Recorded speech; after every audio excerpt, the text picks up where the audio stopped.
Hello again. I want to talk about Europe's Vietnam, the war between Russia and Ukraine. It's ratcheting up.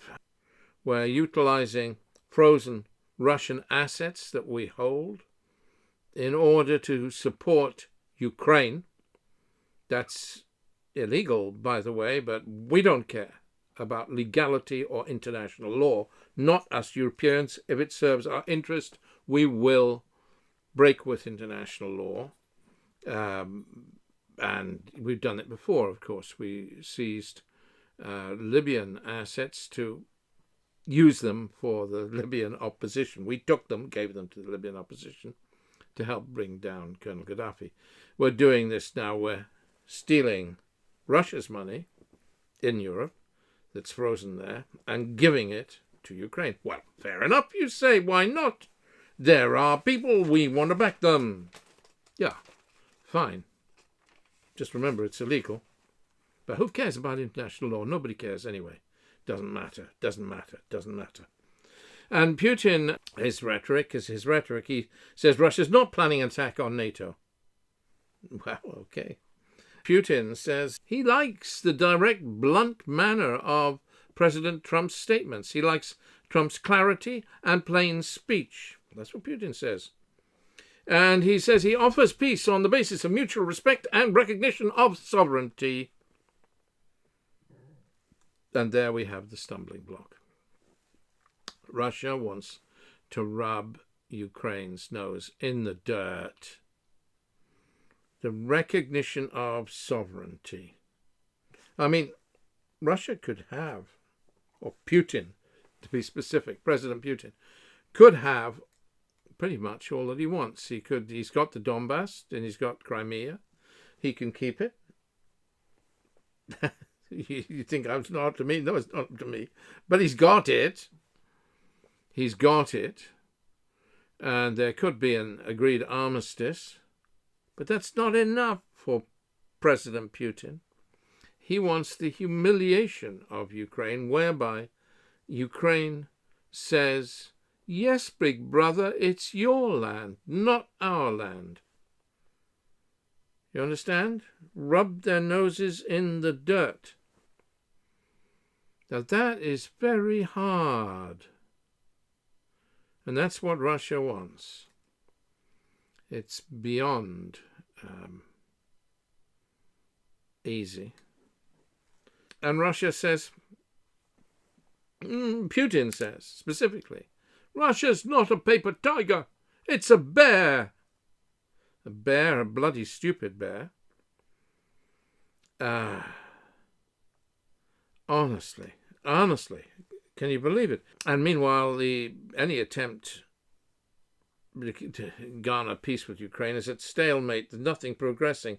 Russia now is increasing its attacks on Ukraine's energy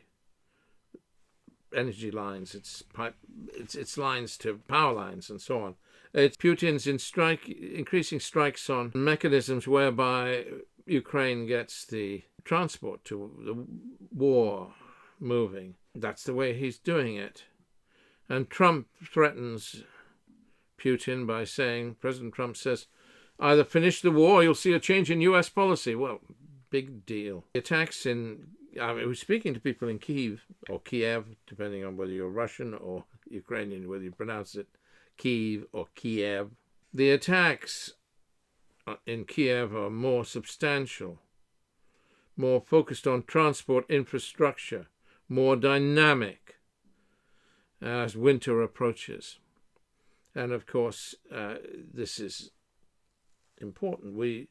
My wife Veronica often talks about climate change and is concerned about climate change. Well, Ukraine had a very soft winter last year. But if she has a hard winter this year, it will be very, very difficult for the Ukrainians. Very difficult indeed with Russian attacks on energy infrastructure. Very hard for them. Then this strikes the other way, doing exactly the same thing. The strikes affecting Putin's ability to deliver petrol and diesel to the front line. The West is helping Ukraine to attack Russian energy infrastructure. So, meanwhile, the war on the ground is going nowhere. Nothing, not even at a snail's pace. The various towns Russia has been attacking haven't fallen yet. They've been close to falling for a long time. And we're moving now towards winter mud. You know, the time of year when conflict becomes futile with little strategic movement at all. Russia can't, even in the summer, Russia can't turn anything into its strategic advantage. And neither can Ukraine, of course. There's this grey zone at the front line, which is quagmire of trenches like the First World War, working against both sides. And there are no peace talks. Trump is distracted. Ukraine wants more international support. Nothing will happen now until a spring offensive by Russia against Ukraine. And that will achieve nothing.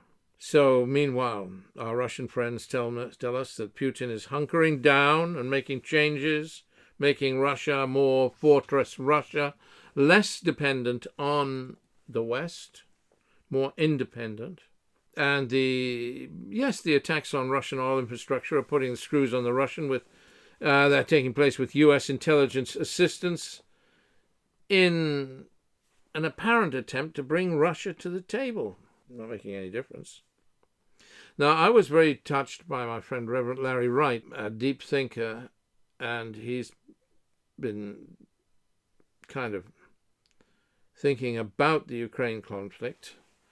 And Larry said, I'm beginning to be inclined to look at this conflict from a different side, as if, and just bear with me now, I know the basic legend is to regard this as Russia's invasion of Ukraine, but remember both these nations were part of the old Soviet Union. And remember that many, many, many, many Russians have relatives in Ukraine, and vice versa. So Larry said to me, I'm inclined, or said to me and my friends, to look at this as a civil war between two closely connected peoples. I hope he doesn't mind me quoting him here. Perhaps I shouldn't, but anyway,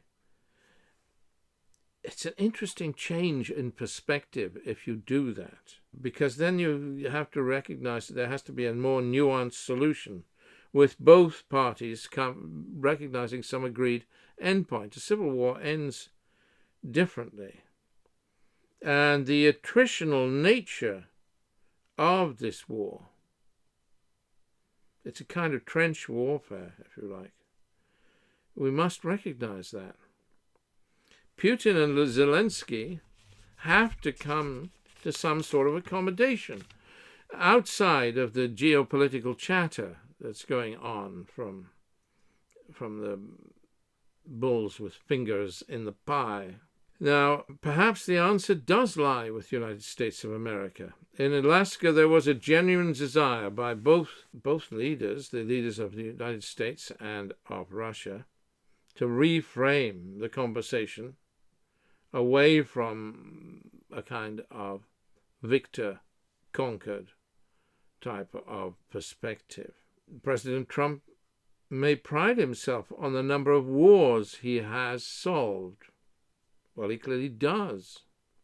Perhaps he'll have the energy for looking at this. If his attention switches from Gaza, if the Gaza war is solved, small chance, but maybe. It's interesting, President Trump's rules for the rest of the world don't apply to President Trump in the United States of America. The United States of America buys uranium from Russia at huge, paying huge amounts of money. We're talking about human lives here, and we should be more serious about it. People without a vision will perish. And this is Europe's backyard, and we need a vision for peace in Ukraine. It's a waste of time and life, and costing everybody dear, costing huge effort on the part of Europe.